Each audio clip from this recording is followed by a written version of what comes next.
What's up, you guys? Welcome back to my channel, or if you're new here, then welcome.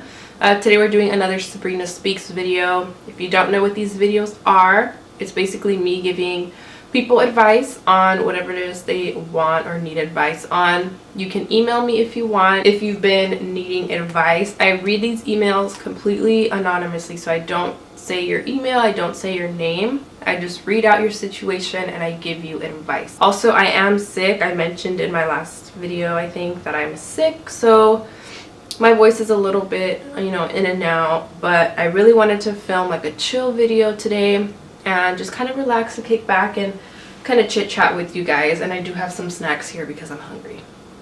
But I'm gonna go ahead and just get right into it. I don't even know which one to pick. I still have a lot to go through, but I'm just gonna go from the bottom to the top like I always do. So the first one says, "Hey girl, first I just want to say I love your videos. Thank you. I have been watching and following since you first started." Oh my goodness, that's a long time. "You're one of the realest and most down-to-earth persons out there. You're so humble and so real, and I can always appreciate that. You're so sweet. I am currently going through a breakup with my ex.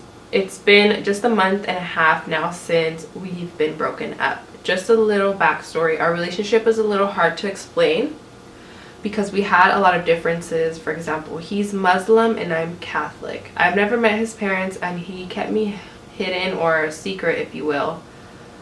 That issue has always bothered me because I'm such a family-oriented person, and to be with someone who can't bring you home hurts really deep. His reasoning made sense, but at the same time, I feel like if you love someone as much as you say you do, then why would it be a big deal? He's met my family and has been around family functions, but it's the opposite with his. I'm not allowed to do anything with his family. We broke up because he basically gave me an ultimatum, which was me converting to Islam or we can't be together. When he told me that, I was really angry because why do I have to change my beliefs if he's not willing to change his? I made my decision to call off the whole relationship because I didn't feel loved anymore. I do get sad here and there because I think about him almost every single day. I'm more so disappointed on how the relationship ended more than anything. We ended things on good terms and now we don't even talk. I guess it's just a little hard to get used to. I still love him and I hope maybe one day we can make it work again, but I know he will never change his mind about me converting. Don't get me wrong, he was a really great guy, never cheated on me or anything. He was such a gentleman, but everything changed when we had the ultimatum talk. I guess I just need some advice on how to get over an issue like this. If you can help in any way, please let me know. Thank you so much." Okay, so this is, that's a pretty difficult situation to be in. It did suck that, of course, you being super family oriented, that you couldn't even be with his family or hang out with his family or get to know his family because you aren't in the same religion that he is. But at the same time, you both have to understand where each of you guys are coming from. In some situations, the person is willing to give up their religion or sacrifice their religion for the relationship, and in some cases they're not willing to do so. The other person has to respect that at the same time, because just like you don't want to give up your religion, he doesn't either. So I would just say, like I've said in the past videos, just focus on yourself. If it was meant to be, it would have happened, and in your case I don't think it was meant to be. And maybe in the future he'll be like, okay, I'm willing to meet halfway or something, but as of right now, I think you should just kind of like move forward. I know that was really short, but it's very hard for me to give advice on that because I've honestly never been through that. The people I've dated have most of the time been of the same religion that I am. "Hey Sabrina, I'm in high school and my self-confidence level is so low, I don't know what to do. I'm a very shy person and I only talk to two of my friends. I'm starting to think I'm going crazy when boys try to talk to me. I always avoid them, and when I'm having a one-on-one conversation with someone, I always turn red. I need your advice." Oh, okay.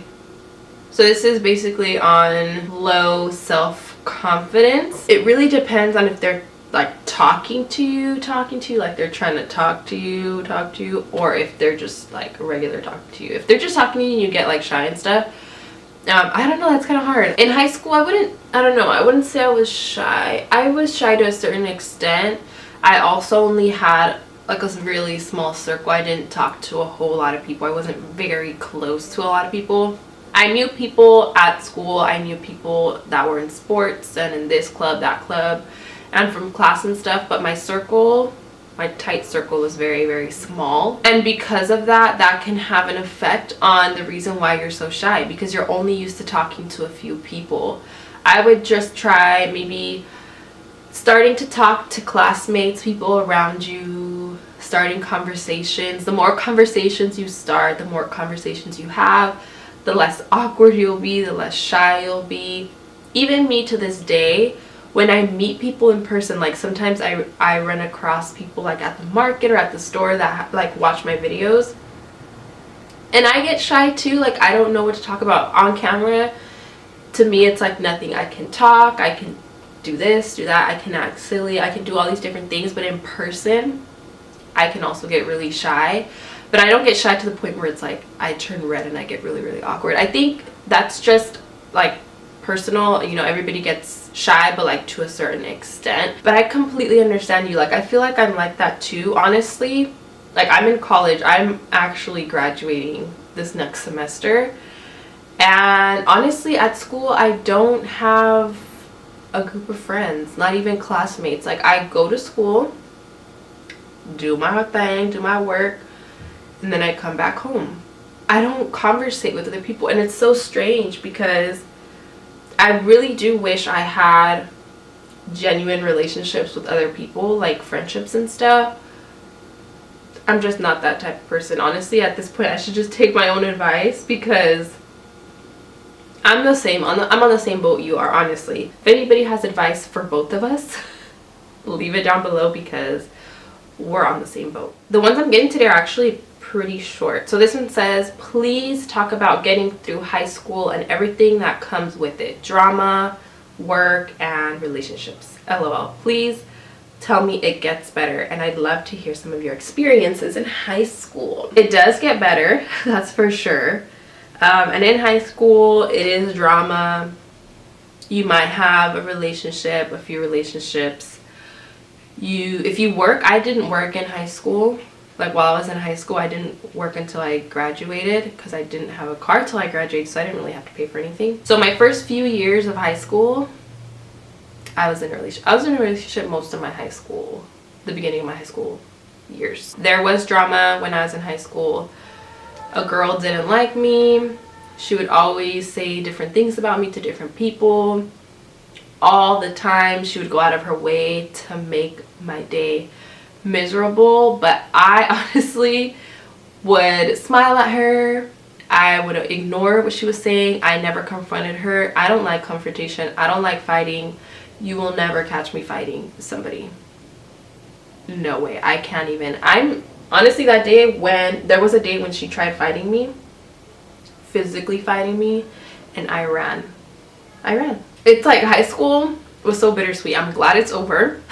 That's for sure. I'm glad it's over. You will get through high school. If you have somebody that doesn't like you or they're causing drama, give them a few years, maybe a few months. They're going to try to be your friend, especially with drama, like people who don't like them, or with ex-boyfriends or girlfriends. A few years down the line, when you're doing just fine, when you're happy, when you're content with yourself, they're gonna slide in the DMs and be like, hey, smiley face, how are you? And you're gonna be like, nope, nope, nope, nope, nope, nope, because you're doing fine. Like I said, you're content with yourself, you're content with your relationship, with your life, and they're just trying to come up in it. If somebody's trying to start drama, if there's a girl or a guy that doesn't like you, smile at them, wink at them, blow them a kiss, buy them some chips. It's gonna piss them off. Be nice to them. It's the worst, best thing you can do. I don't even know if that makes sense. The best, worst, or the worst, best thing you can do is just be nice to them. They hate that. but they're not going to do anything because you're being nice. What are they going to say? She smiled at me. If you stir up drama and you start going back and forth with the person, they're going to have some baggage on you. They're going to be like, oh, well, you said this, you said that. She came up to me. She raised her voice. She yelled. She's trying to start something. He's trying to get all up in my face. He threw this at me. He blah, blah, blah, is looking at me. If you keep going back and forth, it's going to nip you in the butt. Quick side note, we are going to decorate the Christmas tree. I know it looks naked right now. It just has the lights on. But we are going to decorate it in the future. Just want to let you guys know. But the next one I'm going to read, this one is kind of long. Hey girl, so here's my issue. I dated a guy for 3.5 years. We had an unhealthy relationship to the point of it getting physical. On January, it got really bad where he laid hands on me. Not the first time. I got really fed up. I called the cops on him. Turns out he flipped the story on the cops and I got taken to jail. Wow. I was in jail for almost a week until the judge dropped my case. After that, I didn't speak to him again, and it kind of helped me get fully over him. He still bothers me every now and then, asking to hang out or that he misses me, to which I never reply. You see, you guys, I was just talking about this. They're gonna come back to you. They're gonna come back to you eventually, and they're gonna try to rekindle. But recently I've been trying to get out of my comfort zone and hanging out with people. Somehow he found out I was with a friend of mine that he knew but didn't get along with, and he went off on this guy on social media, and he later went off on me, calling me names, which brought a lot of anxiety to me. It's almost been a year since me and him broke up, and he still bugs me and talks bad about me, which bothers me very much because he was my first boyfriend and the only guy I ever did anything with. And it just bothers me because I'm not the type to just go and talk to people. Matter of fact, I struggle a lot with making friends and talking to people, so it's super annoying when he goes off and makes me look bad because I know I'm not the type to hoe around. I don't know if the best thing for this to end is to reach him and grab lunch together. No, I don't think so. And accept our differences and talk things out where we could both be on good terms and move on with our lives. I obviously moved on and have no feelings for him whatsoever, but it's him who is still stuck on what happened and our relationship that doesn't let me move on. What would you do in this situation? Thanks so much for hearing me out and doing these talks. I love your videos. Okay. Let me put this down real quick. Okay. He got physical with you, and not the good kind of physical. He hit you and turned the story around. You went to jail for a week. Judge dropped your case, and now he's trying to come back in your life. No, I do not suggest going out to lunch with him because that's exactly what he wants. He wants to have you to himself, to conversate, to reel you back in, even though it seems like it's just a lunch or we're just gonna talk things out. That's what he wants. And I feel like if you guys were to do that, he's just gonna put stuff into your head and be like, I miss you, or I'm sorry, or whatever the case may be. And you say that you're completely over him. I feel like if you guys were to have lunch together, it would just bring back the good memories that you guys did have, and it might kind of trigger your mentality. So I personally, if I was in this situation, avoid it at all costs. I wouldn't want to smooth out the surface with somebody who did that to me. To me, I have no tolerance for anything like that. It's gonna open the door again if you guys do decide to go out and try to work things out. Not necessarily work things out. I don't know. I don't think it's a good idea. I don't think that you need that. And you definitely don't need that person in your life. And you don't need to talk to this person and try to level things out because you didn't do anything. You shouldn't have to you shouldn't even have to be worried about this situation. It shouldn't even be a thing. Like, you shouldn't have to worry about, should I meet up with him, this guy who got physical with me? Should I meet up with him to try to make things better. I don't think, no. Like, just leave me alone. Leave my family alone. Leave my friends alone. I don't care if you don't like my friends. Avoid him at all costs. He knows that if he keeps bugging and he keeps being persistent, eventually you're gonna end up being like, all right, let's talk it out, or let's go to lunch, or let's whatever. Take all the necessary steps for your safety. Like, seriously, block him everywhere. I don't know if you can get a restraining order. I don't know. I honestly don't even know like what has to happen in order for you to get that. The only thing that makes it hard is that he was your first boyfriend and he's the first person that you ever did anything with. At the end of the day, he did what he did. No matter if he was your first or not, he still did that. But all in all, I don't think it's a good idea to meet up with them, and I just hope that, you know, this situation doesn't change the way you look at other people. Really just be particular and be very picky with who it is that you date, but don't automatically shut other people out. I want to personally say thank you for starting this series. I think it will be incredibly inspirational and an amazing way to really express the relationship you wish to build with the people who watch your videos time and time again. My situation is as this. I recently turned 18 and want to pursue dating as an adult. However, I happen to have a disease that I'm going to live with every day for the rest of my life. I am consistently sick, and I know that being in a relationship with someone like me is going to be tough, but the reality is I cannot be in a relationship with someone who does not know this. A mistake that I've learned from the past. Every time I start to tell someone about my life and use the word disease, I get one of three answers. I can't take care of myself, therefore I cannot take care of you. Is it contagious? And lastly, treating me with an overwhelming amount of pity and sorrow. What advice would you give if you were in my situation? How long would you wait to tell your partner the fact that you have a disease? And lastly, what advice would you give when telling someone about your disease if this was your situation? Ooh, that's really tough. Having to tell that person something like this about yourself, and this is something big, obviously, that you want to tell your partner. Honestly, I wouldn't wait long to tell this person, but I would have to know, and I would make sure that this person is going to be there at least for a while. It is hard, I can only imagine, but it is something that they need to know. But it's not something that I would bring up on like the first few dates. It's definitely something that I would have to wait off on. I mean, this is just me. This is just me personally.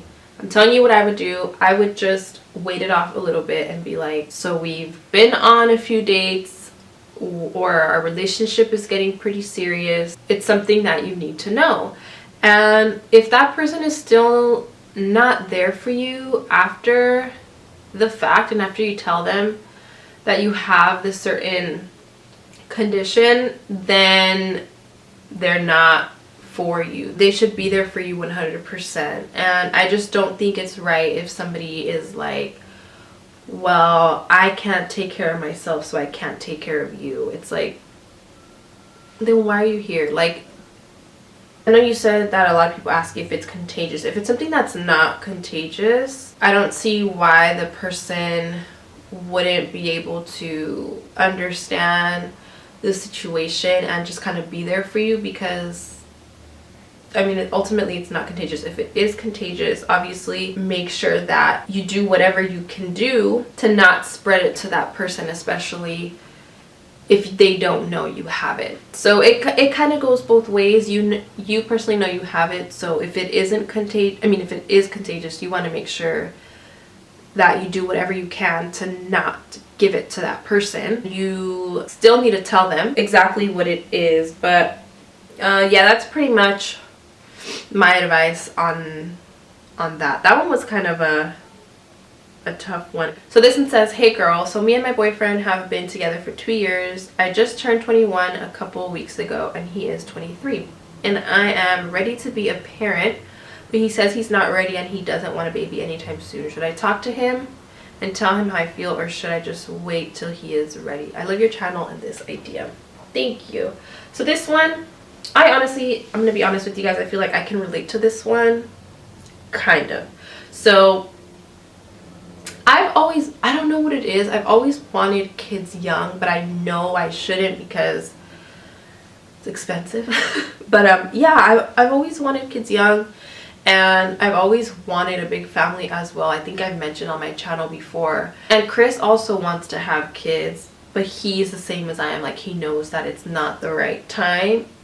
I mean, not the right time, because you can't really plan things like that. Things just happen. I just think it depends on how passionate you are about it. Like, if you really want to have kids and if you feel like you're financially ready for it, then I definitely think you guys should talk it out. I mean, because that's a big thing. Like, if you want kids already, and you guys, I know that some people are like, you know, 21, that's so young and things like that, but you can't decide for somebody else if they're too young to have kids. There are people out there who are older who have kids and mistreat their kids. Even if they're older, doesn't necessarily mean they're best suited for having kids, and just because somebody is younger doesn't mean that they're not well suited for having kids. But yeah, I think you should have a talk. It's, like I said, especially if you really think you're ready for it. I don't think that you should just wait and hold it in and not say anything, because communication is everything. He needs to know how you feel. You need to know how he feels.